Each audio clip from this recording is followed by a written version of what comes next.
สวัสดีค่ะพ่อแม่พี่น้องสวัสดีFCทุกท่านเนาะค่ะกลับมาพบมาพอกับเจตาพารวยคือเก่าในทางช่อง YouTube มาไปต่อค่ะกับเลขหลอกกิกเล่าพัฒนาออก41412เนาะคัน6ตัว958โอ้คือไรหมดแท้เจตาเอา3ตัวบนค่ะ958 3ตัวบน29ล่างเนาะค่ะเลขล็อกกิกหลุดไปค่ะกราบขอโทษขออภัย FC แทนเพิ่นเนาะพี่น้องก็บ่เป็นหยังค่ะวันที่2เพิ่นเข้าไปเต็มๆเด้อบนตัวเน้นตัวเจาะของเพิ่นเนาะค่ะ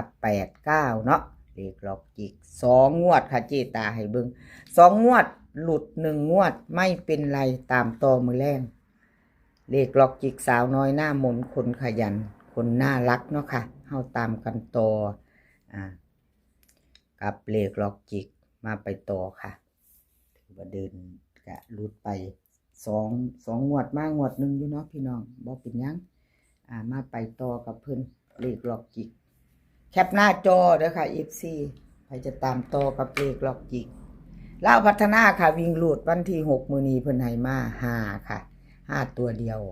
2ตัว4หางค่ะ56 59 52 53 3ตัวค่ะ2หาง153 356วิ่งลูดเพิ่นก็เด่นตัวเดียวเนาะค่ะ5สายวิ่งซ้ายลูด2ตัวค่ะ56กับ52เพิ่นเน้นให้วงกลมให้2ตัว3ตัวค่ะเน้นหางเดียว153 356ค่ะเลขล็อกกิกแคปหน้าจอค่ะกราบขอบคุญขอบคุณเลขล็อกกิกที่ให้แนวทางมาว่างทางช่องเนาะค่ะขอบพระคุณเป็นอย่างสูงมาไปต่อค่ะไปต่อ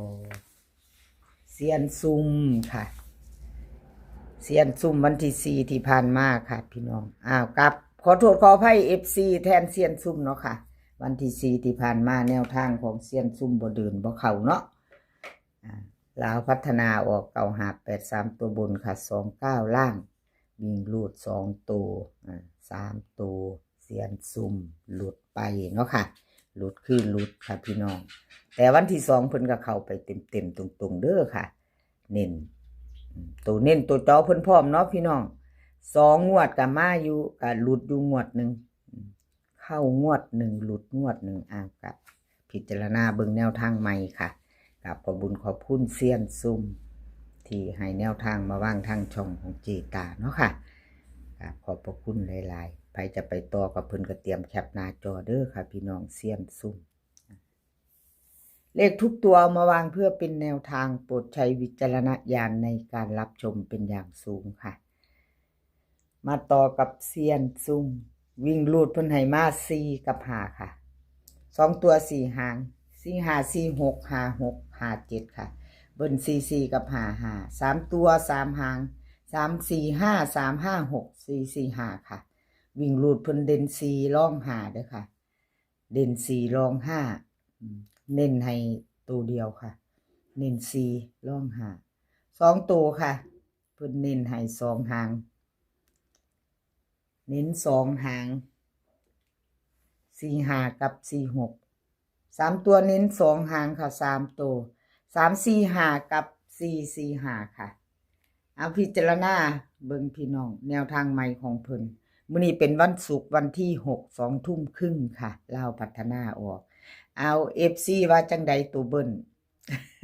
44กับ55งามเลยเนาะพี่น้องเนาะงามคือเจตาว่าบ่แม่นแล้วเจ้ามักเนาะเจตาบัดนี้บ่วันศุกร์พี่น้องวันศุกร์FC ผู้ใดฟังหรือเคยได้ยินเจตาบอกว่าวันศุกร์มันออกดีเนาะพี่น้องเนาะออกดีลาวพัฒนากับมักมาอยู่เด้อค่ะพี่น้องเห็นบ่มา2งวดติด3งวดติดเนาะเอาเฮามาต่อมื้อแรงพิจารณาเอากับเซียนซุ่มแคปหน้าจอไว้แล้วก็ไปต่อค่ะแคปหน้าจอแล้วไปต่อเนาะไปต่อเป็นของเซียนหนุ่มค่ะเซียนหนุ่มวันที่4ที่ผ่านมาเลยพี่น้องวันที่4ที่ผ่านมาเซียนหนุ่มวันที่4ที่ผ่านมาเนาะค่ะ เพิ่นเข้าไปอยู่เด้อค่ะตัววิ่งรูด2ตัวลาวพัฒนาออก958ค่ะ958 3ตัวบน2เก้าล่างของเซียนหนุ่มเข้าไปวิ่ง2เนาะพี่น้อง2ล่าง2ตัวไม่ติดไม่มาเนาะจับคู่บ่เข้าเนาะค่ะครับขอโทษขออภัยแทนเซียนหนุ่มเนาะขออภัยแทนเพิ่นค่ะก็บ่เป็นหยังมาเบิ่งประวัติเพิ่นจักอีกจักงวดเนาะพี่น้องเจตาใจเบิ่ง2งวดวิ่งรูดเพิ่นบ่ทันรูดเนาะพี่น้องยังเดินอยู่ถือว่า2ตัวมา1ตัวก็ถือว่าเดินอยู่เด้อค่ะเดินอยู่ถือว่าเดินดีอยู่ของเซียนหนุ่มพิจารณามือนี้วัยรุ่นมือแรงเนาะค่ะ FC ของเซียนหนุ่มลาวพัฒนาวิ่งรูดเพิ่นให้มา6กับ7ค่ะ6กับ7 2ตัว4หางค่ะ68 69 78 79ค่ะเบิ้ล66กับ77 3ตัวค่ะ667 579 569ค่ะวิ่งรูดเพิ่นเด่นทั้ง2ตัวเด้อค่ะเซียนหนุ่มเด่นให้ทั้ง2ตัว6กับ7วงกลมให้สายวิ่งสายรูดพิจารณาของเซียนหนุ่มมาทั้ง2งวดเด้อค่ะวิ่งรูดเพิ่นพิจารณาเบิ่งเนาะค่ะของเพิ่นเดินทั้ง2งวดวิ่งรูด2ตัวค่ะเพิ่นเน้นให้69กับ79ค่ะ3ตัวเน้นหางเดียว2หาง2หางอยู่ปานใดยังว่าหางเดียวอยู่เนาะพี่น้องเนาะเบิ่งดีๆแน่เจตาเจ้าว่าติ เอา667ค่ะกับ569เนาะ3ตัวเน้น2หางของเซียนหนุ่มแคปหน้าจอค่ะใครจะไปต่อกับเพิ่นใครจะไปต่อแคปหน้าจอเนาะค่ะกับเซียนหนุ่มแคปวัยรุ่นกันมือแรงFC เพิ่นก็ล้นหลามอยู่เด้อค่ะเซียนหนุ่มFC เพิ่นเอาแคปหน้าจอของเซียนหนุ่มเรามาไปต่อค่ะ FC มาไปต่อเป็นของใครเนาะค่ะแคปวัยรุ่นมือแรงแล้วก็ไปต่อเนาะค่ะมาต่อโดยผู้ผาผ้าปังFC ผู้ผาผ้าปังมีไผวิ่งรูดน้ำเพิ่นบ่ค่ะวันที่4ที่ผ่านมาเพิ่นก็เดินอยู่เนาะค่ะ2ตัวมา1ตัวค่ะลาวพัฒนาวันที่4ออก958 3ตัวบน2เก้าล่างค่ะของผู้พาเข้าไปอยู่เด้อครับ8ตัวนึงบนวิ่งรูดเพิ่นมาอยู่ค่ะมาอยู่2ตัวจับคู่บ่เข้าเนาะค่ะไม่มีไม่มากับขอโทษขออภัย FC แทนผู้พาเนาะวันที่2เพิ่นหลุดไปค่ะหลุดแล้วก็หลุดเลยเนาะเก่าหลุดไปใหม่มาเนาะค่ะเก่าหลุดไปใหม่มาเจตาเป็นกำลังแรงใจให้ผู้ผาผ้าปังคือเก่าค่ะกับขอบบุญขอบคุณหลายๆต้นฉบับเพิ่นสิอยู่น้ำช่องเลขล็อกจิกเด้อค่ะผู้ผาผ้าปังเพิ่นให้เจตามาว่างทั้งช่องของเจตากราบขอบพระคุณทั้ง2เซียนค่ะทั้งเลขล็อกจิกแล้วก็ผู้พาเนาะกราบขอบพระคุณเป็นอย่างสูงวิ่งรูดค่ะเพิ่นให้มา3ตัวผู้ผาผ้าปังวิ่งรูด71แล้วก็2ตัว4หางค่ะ71721211 3ตัว2หาง712112วิ่งรูด